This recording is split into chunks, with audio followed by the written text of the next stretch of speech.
Today is the 4-year anniversary of when the Supreme Court overturned Roe v. Wade in the United States. Roe v. Wade was landmark legislation, a landmark Supreme Court decision, rather, from 1973, which guaranteed some minimum access to abortion federally. And a Supreme Court that had on it 3 justices that were nominated by Donald Trump made this decision 4 years ago. Now, I believe there are 3 really important points in thinking now, 4 years out from the overturning of Roe v. Wade, that need to be made.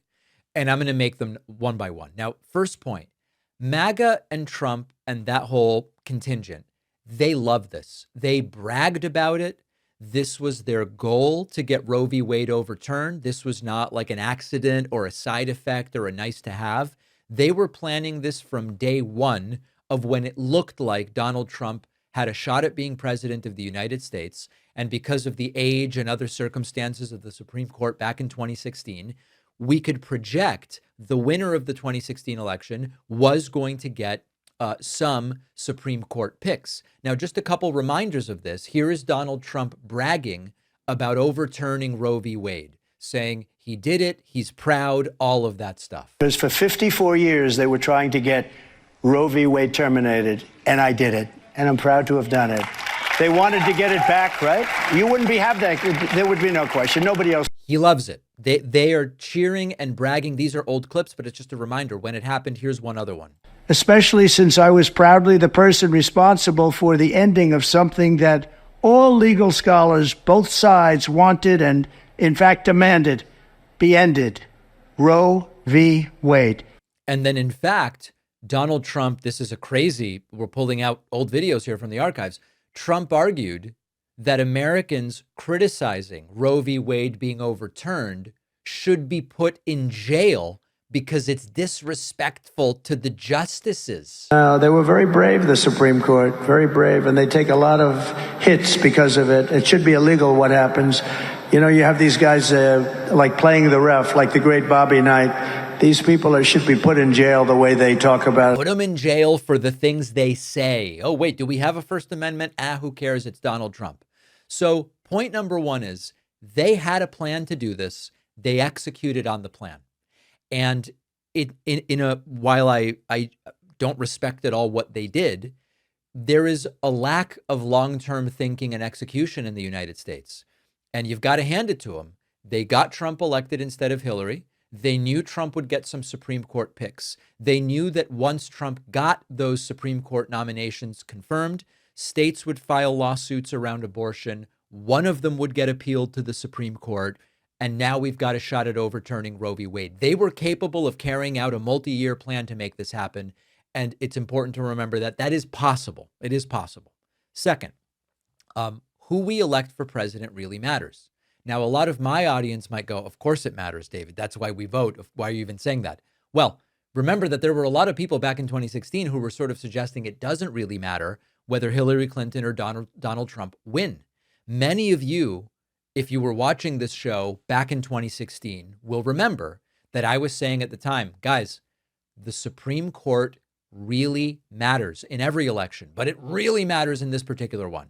And there were some people on the left going, Hillary versus Trump, they're two sides of the same coin. They're both corporate stooges. They're part of the same elite overclass, and Hillary isn't progressive enough and she'll start 4 wars, and I don't really care who wins. I might stay home. Maybe I'll vote for Donald Trump as a goof. And you even had some commentators who were saying, I will never vote Hillary and my audience shouldn't vote Hillary.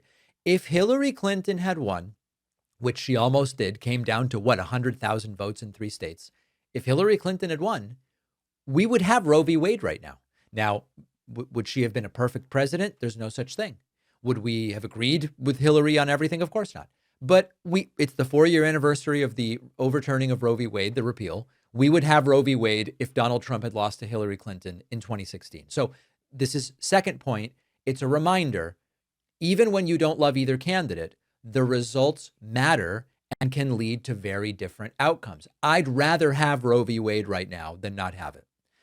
Thirdly, and this is maybe the most important forward-looking thing, do not believe them when they say this is where it stops. When Roe v. Wade was overturned, I said to everybody, they're not stopping here. They say we want to bring it back to the states. That was what a lot of the advocates of repealing Roe v. Wade would say. We're not trying to ban abortion. We're just trying to let every state decide, because one state, Florida, might decide something different than Connecticut. That was their sales pitch. Let states decide. Federalism, we're not going further than that. But look at what happened in the 4 years since Roe v. Wade was overturned. A whole bunch of states rushed immediately. I mean, within hours of Roe v. Wade being overturned, you started seeing this. They rushed to pass near total abortion bans. And we saw women denied care during miscarriages and medical emergencies, doctors leaving states where they were worried, I'm going to get prosecuted for providing health services. And immediately, Republicans started saying, hey, maybe we do want to look at some national abortion restrictions. And some of the same legal theories that were used against Roe have been talked about with regard to, could we ban contraception? Could we ban IVF?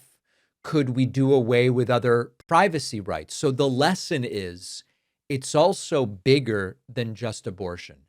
They spent decades telling you what they want to do. They want abortion to be illegal. And part of that, one stop on that journey, was to overturn Roe v. Wade. And a lot of people were like, they're never going to be able to do it. Hillary versus Trump doesn't matter. Don't worry about it. And then they did it. And then we figured out what they want to do next. And I'm worried we're going to make the exact same mistake again. Let's not make the same mistake again. The elections matter. When they tell you what they want to do, believe them. Appreciate you watching. Stick around for this next video, and don't forget to hit subscribe so you actually see our uploads. You can also catch the full podcast on Spotify and Apple Podcasts.